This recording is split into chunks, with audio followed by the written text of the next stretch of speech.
on Facebook, so they know we're here. But let's talk a little bit about your first book, Ken, because the Ken's Moon. The reason you're going to all these conferences, folks, he's becoming very well known. He got started, but we're going to go over a little history with Stanton T. Friedman because Stanton passed away on the 14th. Was it, Ahmad? Do you have the date? I knew it the date. It was the 13th or the 14th. I don't remember which. Yeah. Stanton T. Friedman, and I posted it. I'll have to. Well, here I'll just look it up.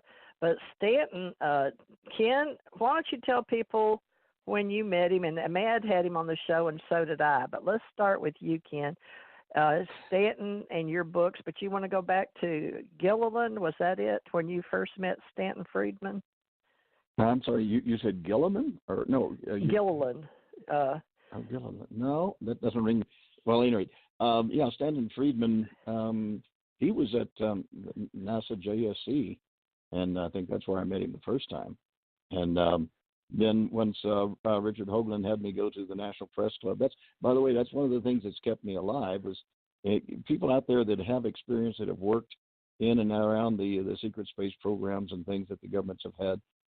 That have we had to honor our top secret clearances, but after 50 years and no one's ever come out and been able to tell too much going on, you finally reach the point where when like Hoagland took me to the National Press Club, then the world found out that yes, there was something we did discover on the moon, and sort of got the ball rolling. They made it, as he would say, he says you're a lot safer when everybody knows that you exist. Because if you're trying to hide things, you can get bumped off and nobody will even know you were there. So Stanton Friedman, I met him and been with him several times at some of the conferences. Contact in the Deserts, he was there several times. We're talking about going back to 1998 when I went to the National Press Club. So it's been a few years. I guess the time catches up with it. But right now, myself, I'm very involved in being sure we can get the truth out there. And, of course, I've got the people that come after me like James Oberg, and he's a debunker. And he almost got me killed when I was over in India. I was over there as a guest to several universities and giving talks and lectures because India's got a big space program going now, too. And they're now working with the NASA space program that we have here in the United States.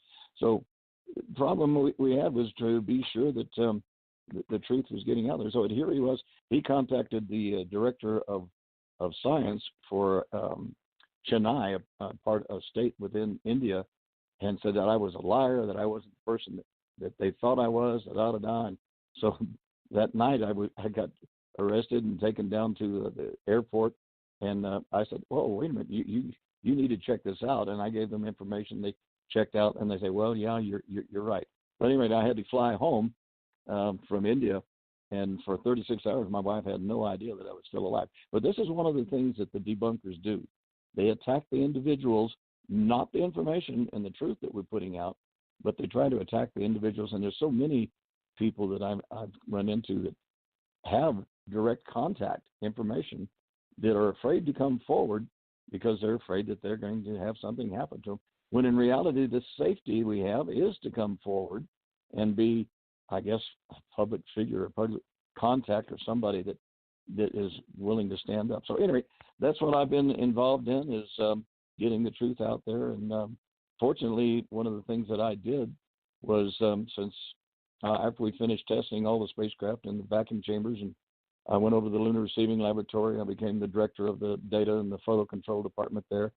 And part of my job was to be sure that scientists from around the world got their samples of the moon, rocks, etc., and pictures of where it was located from orbit as well as on the surface. And then right when they're ready to pick up a sample, this way they'd know the amount of solar radiation stuff that a sample might get. So anyway, this was one of the things that every time I'd get pictures for these people, I'd get an extra set to keep in the office. And near the end of after the Apollo, and then we got into just routine flights, as they call it, routine flights to the moon. I was told to discard. I had 5 complete sets of all the pictures from all the missions, in my office where the visiting scientists would come and get their copies they needed. But then here my boss came in and told me, says, well, get rid of everything but one set. And I argued with him just furiously that we should send those to universities and schools that would like to have that kind of stuff. And no, just get rid of them. He said, I don't care what you do, just get rid of them. And that was the key words I needed. I don't care what you do. So I packed up a whole archive, hundreds and hundreds of different pictures from each one of the missions and all that stuff, and put them in a bag, took them home, put them in a safe, kept them there for almost 20 years before I came forward when Hoagland discovered that I had the facts and the truth. So that's how we wound up with originals. If you go and you get pictures from NASA, most, and it was of the areas, check up in the upper left corner and see if it has a digital number, which has the code number for that particular picture. If it doesn't, then you can pretty well be guaranteed that it had been doctored and messed with. So that kind of gives you a little background of where Ken's archive comes in.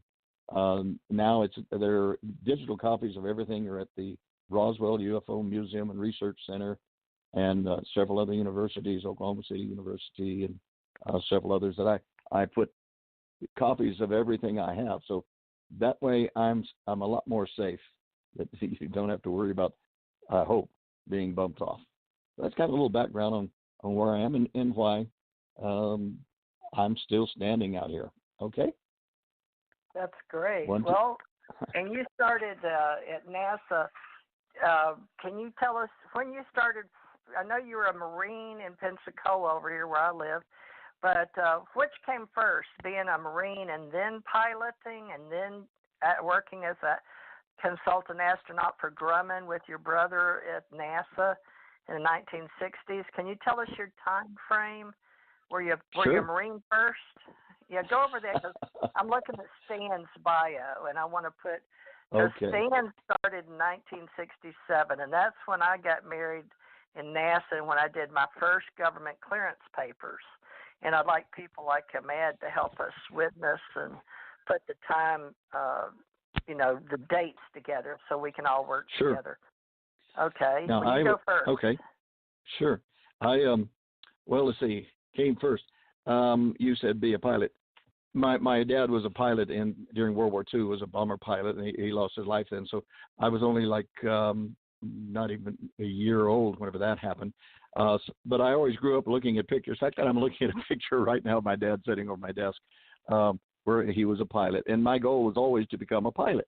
Well, when I wound up going into the Marine Corps in 1962, I applied for officer pilot training at Pensacola. I was accepted.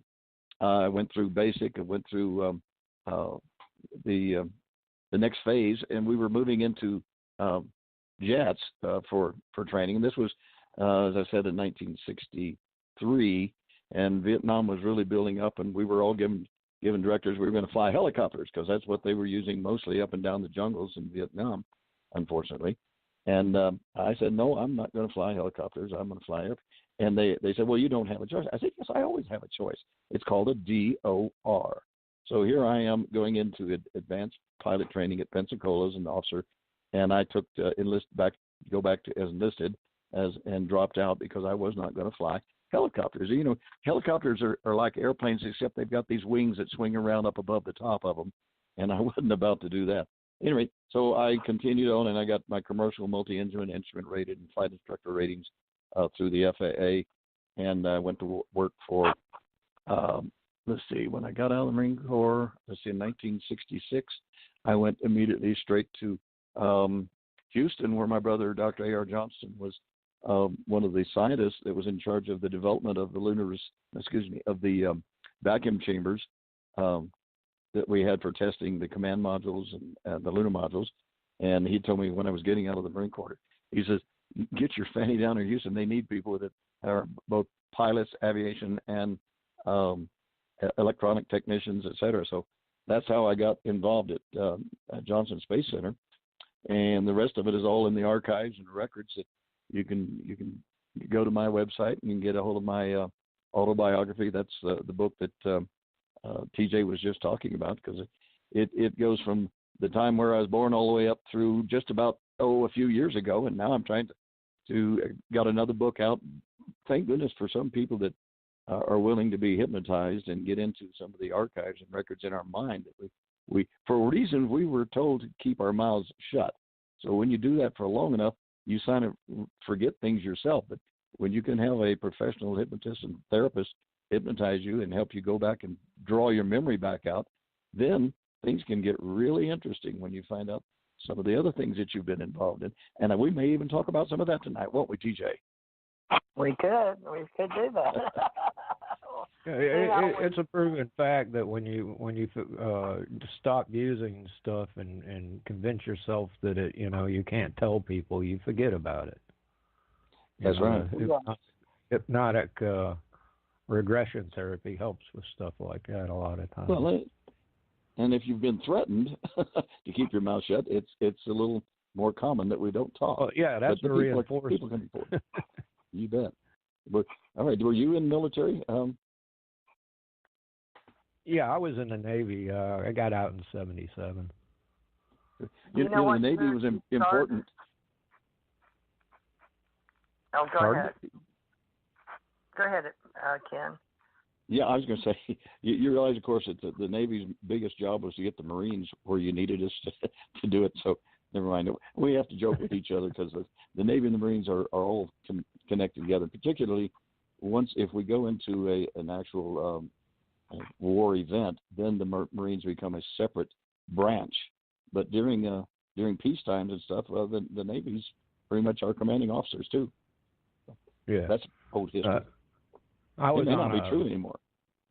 I was on a spy ship, but they're pretty much their own people, unless they're stationed on a ship. And if they're stationed on a ship, then they're under the Navy.